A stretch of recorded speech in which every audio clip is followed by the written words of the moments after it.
Ushbu loyiha Mikrokreditbank hamkorligida Qashqadaryo viloyati Qamashi tumani Odoqjonbiz mahallasida joylashgan 340-sonli kontirda amalga oshirilmoqda.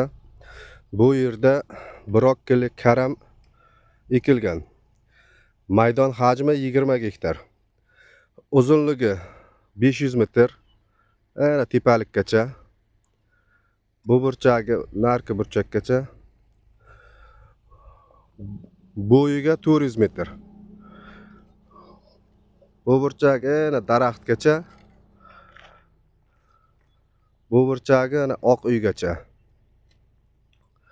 Bu yerdagi ekinlar zamonaviy usullar bilan parvarishlanmoqda. Hozirda ekinlar to'liq o'nib chiqqan va parvarishlash holatida. Ekinlarni yetishtirish 120-130 kun davom etadi.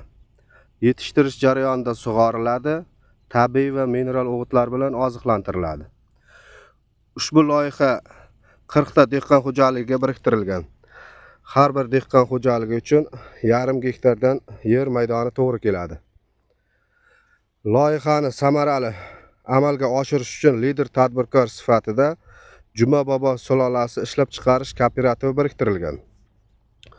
Ushbu loyiha bo'yicha har bir gektardan 25-30 tonna, jami 500-600 tonna hosil olish rejalashtirilgan. Mazkur ekin yig'ishtirib olingandan so'ng ikkinchi ekinga ham yuqori daromadli ekin turini ekish orqali yer egalarining daromadlari yanada oshirib boriladi. Ekinlarimiz mana brokkoli, karam to'liq o'nib chiqqan. Bugungi holatda sug'orish ishlari amalga oshirilmoqda.